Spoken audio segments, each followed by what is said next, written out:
নমস্কার বন্ধুরা, আপনারা দেখছেন আবেদন গাইড ইউটিউব চ্যানেল। তো বন্ধুরা, 1 এপ্রিল থেকে আপনাদের টাকা পাঠানোর নিয়মে পুরোপুরি পরিবর্তন আসতে চলেছে। আপনারা যারা বর্তমানে গুগল পে, ফোনপে, পেটিএম, ভীম অর্থাৎ যে কোনো ইউপিআইয়ের মাধ্যমে টাকা পাঠান, সেই টাকা পাঠানোর পদ্ধতি আরও কিন্তু কঠিন করা হচ্ছে, যাতে প্রতারকরা আপনার টাকা লুট করে না নিতে পারে। তো কী সেই নিয়ম নতুন অর্থবর্ষ থেকে চালু হচ্ছে, যেগুলি কিন্তু আপনাদের জানা খুবই জরুরি, নইলে পরবর্তী সময় আপনি আর টাকা পাঠাতে পারবেন না ইউপিআইয়ের মাধ্যমে। তো কী নিয়ম চালু হচ্ছে, চলুন সমস্ত বিষয় বিস্তারিতভাবে জেনে নেই এই ভিডিওতে। তাই ভিডিওটি একটু স্কিপ না করে পুরোটা দেখবেন। আর যদি আপনি আমাদের চ্যানেলে নতুন আসেন, তাহলে চ্যানেলটি সাবস্ক্রাইব করে পাশের নোটিফিকেশান বেলটি অল করে রাখবেন। তো চলুন ভিডিও শুরু করি। দেখুন, বলা হয়েছে আপনার গ্যাস সিলিন্ডারের ভর্তুকি ব্যাঙ্ক অ্যাকাউন্টে ঢুকছে না, আপনার ইউপিআই অ্যাকাউন্টে পাঠানো হচ্ছে। আপনি পিন দিলেই ক্রেডিট হয়ে যাবে ভর্তুকি। ছদ্মবেশী প্রতারকের ফাঁদে পড়ে অনলাইন পেমেন্ট অ্যাপের পিন দিলেই টাকা গায়েব। বর্তমানে ইউনিফাইড পেমেন্ট ইন্টারফেসের অর্থাৎ ইউপিআইয়ের মাধ্যমে জালিয়াতি রুখতে এবার কড়া স্বরাষ্ট্র মন্ত্রকও। আগামী 1 এপ্রিল থেকে গোটা সিস্টেমের নিরাপত্তা আরও বৃদ্ধি করা হবে বলে ইতিমধ্যে জানিয়ে দিয়েছে আরবিআই। ইউপিআইকে বেঁধে ফেলা হচ্ছে বায়োমেট্রিক অথেন্টিকেশন সহ দ্বিস্তরীয় নিরাপত্তায়। প্রতিটি লেনদেনের ক্ষেত্রে মোবাইলে আসবে ইউনিক ডাইনামিক পাসওয়ার্ড অর্থাৎ ওটিপি। এবার পেমেন্টের অ্যাপের পিন ও পাসওয়ার্ড 2 দিলেই তবেই ব্যাঙ্ক অ্যাকাউন্ট থেকে টাকা কাটবে। এর সঙ্গে বাধ্যতামূলক হতে পারে বায়োমেট্রিক অথেন্টিকেশন। আন্তর্জাতিক লেনদেনের ক্ষেত্রে সম্মতি চেয়ে ফোনে আসবে নোটিফিকেশান, তাতে সম্মতি দিলেই দ্বিস্তরীয় নিরাপত্তা পার করতে হবে গ্রাহককে। সেই সঙ্গে বলা হয়েছে আগামী অর্থবর্ষ থেকে ইউপিআই পেমেন্টের নিরাপত্তা বৃদ্ধির নয়া উদ্যোগ নিচ্ছে আরবিআই। আগেই জানানো হয়েছিল কাউকে পেমেন্ট করতে হলে এবার থেকে ওয়ান টাইম পাসওয়ার্ড অর্থাৎ ওটিপি ব্যবহার করতে হবে, কিন্তু সেই ব্যবস্থাতেও সাইবার জালিয়াতিদের লক্ষ্য পড়তে পারে। তাই সাইবার বিশেষজ্ঞরা জানিয়েছেন, ইদানিং ব্যবহারকারী ভুলে স্মার্টফোনে এপিকে ফাইল বা ম্যালওয়্যার ঢুকিয়ে হ্যাক করে নিচ্ছে হ্যাকাররা। ফলে ফোনের আসা ওয়ান টাইম পাসওয়ার্ড অর্থাৎ ওটিপি সহজেই তাদের হাতে চলে যেতে পারে। এই সমস্যা থেকে গ্রাহকদের বাঁচাতে সাম্প্রতিক বৈঠকে বসেছিলেন Indian cyber crime coordination centre ও national payments corporation of India অর্থাৎ এনপিসিআই এর আধিকারিকেরা। সেখানেই সিদ্ধান্ত নেওয়া হয়েছে অন্তর্দেশীয় ইউপিআই পেমেন্টে এবার চালু করা হবে বায়োমেট্রিক অথেন্টিকেশন, অর্থাৎ লেনদেনের অঙ্ক লিখে ওকে বাটন টিপলে দিতে হবে আঙুলের ছাপ বা স্মার্টফোনের ক্যামেরাতে মেলাতে হবে মুখের ছবি। সেটি ম্যাচ করলে এনপিসিআই এর তরফ থেকে সরাসরি গ্রাহকের মোবাইলে মেসেজ ও ইমেলে আসবে 6 সংখ্যার একটি ইউনিক পাসওয়ার্ড। সেই পাসওয়ার্ড দিতে হবে 30 সেকেন্ডের মধ্যে, না হলে বাতিল হয়ে যাবে সেই লেনদেন।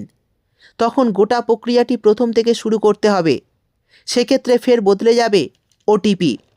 অর্থাৎ এই নিয়মটি সেই সমস্ত গ্রাহকদের জন্য যারা ভারতবর্ষের এক রাজ্য থেকে অন্য রাজ্যে টাকার লেনদেন করবেন। তো এই নতুন নিয়মে কিভাবে লেনদেন করবেন? বলা হয়েছে লেনদেনের অঙ্ক লিখে ওকে বাটন টিপলে দিতে হবে আঙুলের ছাপ বা স্মার্টফোনের ক্যামেরাতে মেলাতে হবে মুখের ছবি। সেটি ম্যাচ করলে এনপিসিআই এর তরফ থেকে সরাসরি গ্রাহকের মোবাইলে মেসেজ ও ইমেল আসবে 6 সংখ্যার একটি পাসওয়ার্ড। অর্থাৎ আপনি ব্যাঙ্ক অ্যাকাউন্টে যে আপনার মোবাইল নম্বরটা দিয়েছেন বা যে ইমেল আইডি আপনার ব্যাঙ্ক অ্যাকাউন্টে রয়েছে, সেই ইমেল আইডি বা ফোনে কিন্তু 6 সংখ্যার একটি পাসওয়ার্ড আসবে। সেই পাসওয়ার্ড দিতে হবে কিন্তু 30 সেকেন্ডের মধ্যে, না হলেই বাতিল হয়ে যাবে সেই লেনদেন। অর্থাৎ যে আপনি লেনদেনটা করছেন সেটি কিন্তু 30 সেকেন্ডের মধ্যে যে পাসওয়ার্ডটা আসবে, 30 সেকেন্ডের মধ্যেই পাসওয়ার্ডটা দিতে হবে, তা না হলে কিন্তু সেই লেনদেনটা বাতিল হয়ে যাবে। তখন গোটা প্রক্রিয়াটি প্রথম থেকে শুরু করতে হবে। সেক্ষেত্রে কিন্তু ফের বদলে যাবে আপনার পাসওয়ার্ডটা। তো যদি 30 সেকেন্ডের মধ্যে আপনারা লেনদেনটা সম্পূর্ণ করতে না পারেন, তাহলে কিন্তু সেই প্রক্রিয়াটা বাতিল হয়ে যাবে। তারপরে আপনাদের আবারও প্রথম থেকে প্রক্রিয়া শুরু করতে হবে। তখনও কিন্তু ওটিপিটা আপনাদের পরিবর্তন হয়ে যাবে। এবার জানিয়ে দেব আন্তর্জাতিক লেনদেনের ক্ষেত্রে কি বলা হয়েছে।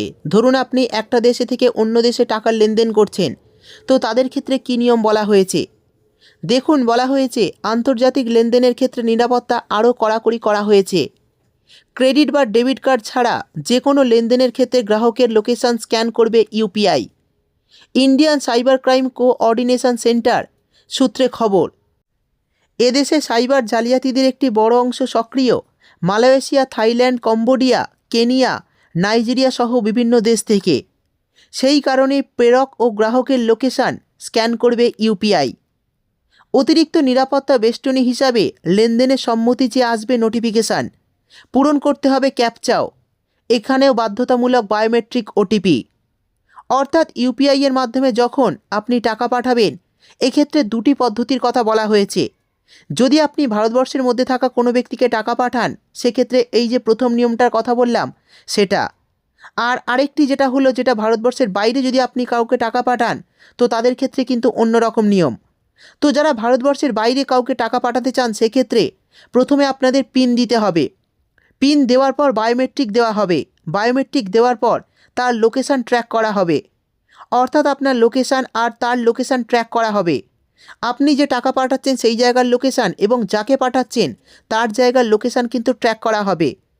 তারপর যদি দেখা যায় যে ভারতবর্ষের বাইরে টাকাটা পাঠানো হচ্ছে, তখন আপনার কাছে একটি নোটিফিকেশান আসবে যে আপনার টাকাটা বাইরের দেশে যাচ্ছে। এটাতে কি আপনি সম্মতি দিচ্ছেন? আপনি যদি সম্মতি দেন, তারপরে কিন্তু আপনাকে ক্যাপচার কোড দিতে হবে।